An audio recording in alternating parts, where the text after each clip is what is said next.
Kaixo artistak, ze moduz?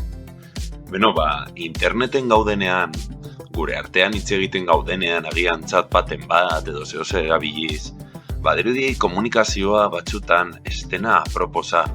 Horregaitik gaur, bideo honetan, komunikazio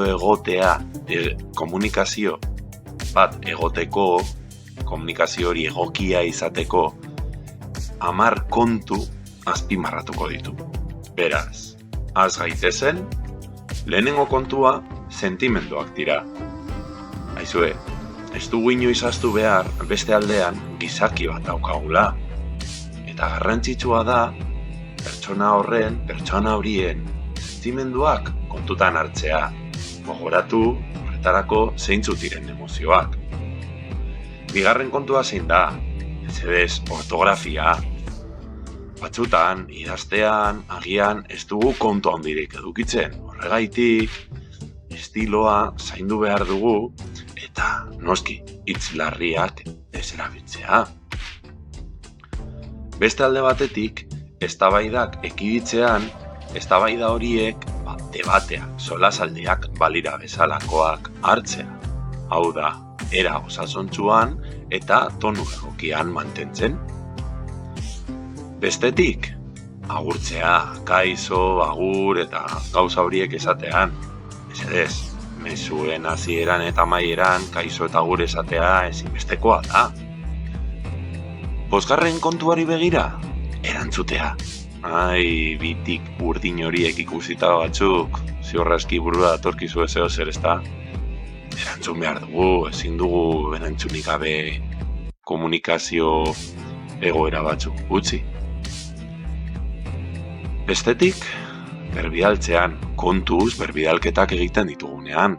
Zer, edozein gauza berbidaltzen dugu, ala kontutan hartzen dugu zer berbidaltzen ari gara. Beraz, kontutan hartu. Zazpigarren kontua, 6. erlazionatuta dago. Sare sozialetan askatasuna dago, baina zeozer bidali baino lehen kontuz, bi aldiz pentsatu, agian bidaltzen ari zarena ez da bat ere egokia.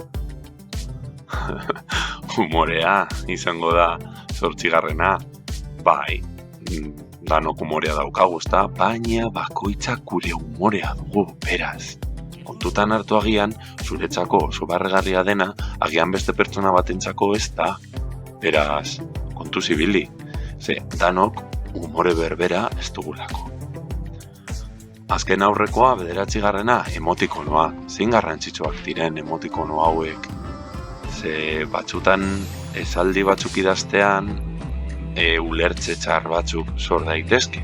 Horretarako esaldiarekin batera emotikono baten bat jartzen badugu, pilo bat lagunduko dugu.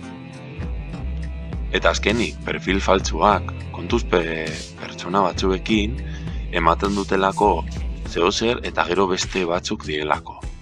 Agian beraien profila aldatzen ari direlako edo beste pertsona baten ordez beraien gauzak idazten eta esaten ari direlako. Espera dut zuontzako erabilgarri egin izana. Beste bat arte eta gora sare sozialen bidezko komunikazioa. Hori bai, osasuntsua eta kontu handiarekin. Agur!